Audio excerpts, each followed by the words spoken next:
I want to tell you about an incredible individual. His name's Nathan Seitz. He works in residential work release in the women's CCPOBF program, which is a drug and alcohol treatment program down in community corrections. And he's been with our organization for 7 years. He's a super athlete, super likable guy, and unfortunately is facing a real serious medical condition. Right now, Nate needs a kidney transplant, and I need your help to support him and his family during this difficult time. He's going to have enormous medical costs, other costs associated with dialysis and many other things during this long process. Had Nate not been in such great shape, he might not even have been here with us today. And so he's fighting this battle, and I want you to know he's not fighting it alone, that we as an organization want to wrap our arms around him. We want to support him and his family and do whatever we can to make sure that he gets through this difficult process with us right behind him. My diagnosis is called IgA nephropathy, and IgA is a protein made in the body that actually fights infections. So it's an autoimmune disease. My own body is actually fighting against me, and what happens is those proteins actually make deposits inside your kidney. And back when it was discovered, they didn't believe that it was really that dangerous, but over the time and the research, it just shows that those deposits can cause your kidneys to bleed and to damage them over long periods of time. The unfortunate part is they call it kind of a silent killer because you can it could lay dormant in your body for years and not even have any symptoms of anything. So this has been happening to me for years, but I haven't had any symptoms, and then all of a sudden, what happened was the kidney failure led to the high blood pressure, which were leading to all those other symptoms.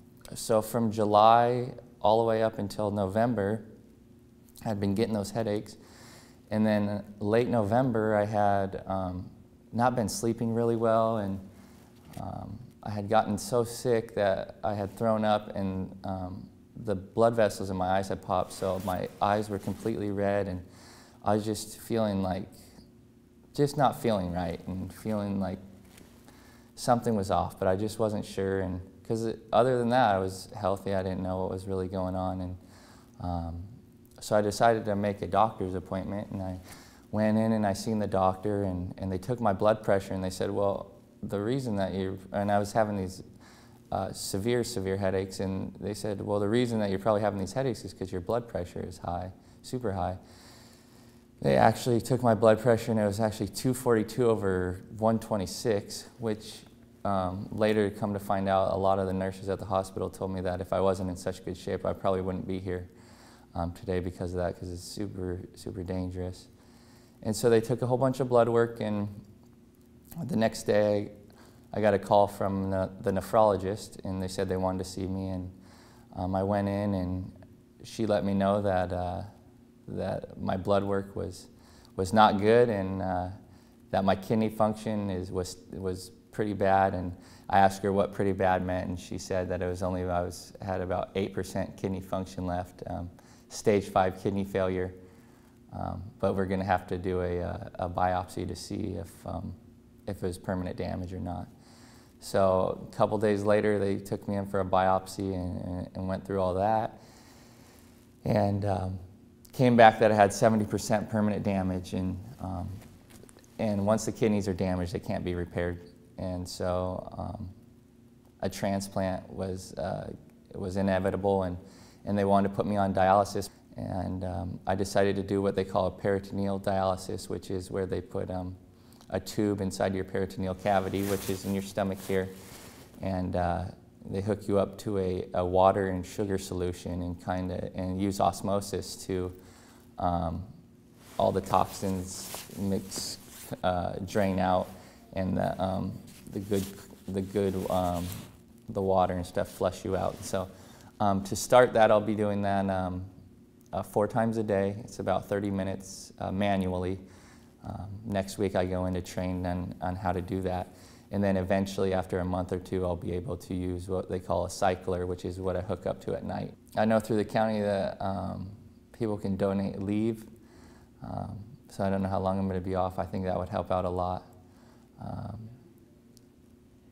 because I believe through the FMLA, you only get a certain amount of time of leave before your medical is taken away. So I need all the leave that I can get because it's going to be very expensive with the surgery and the recovery time and everything like that. And, financial support, and you know, I understand that people can't always do either one of those things, so just a prayer or just some nice words always work too, and I'm very grateful for anything, and so humbled that that people would even take the time out to do those type of things. And I'm just taking it one day at a time and realizing that I'm in His hands, and whatever happens at this point, I'm okay with. I'm at peace with what's going on, and I just really feel overwhelmed by the support and the love that's been shown by family, friends, coworkers, the county, the sheriff's office. Everybody has really supported me a lot, and it's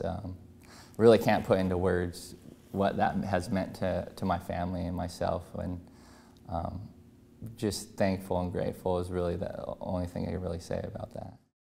I need your help, members of this organization, and also members of the community that you know that could step up and lend a helping hand to help support Nate and his family. So he's an incredible guy. I had the opportunity to play some basketball with him. I will tell you, he's a guy that lives above the rim, so he can jump a lot higher than I can.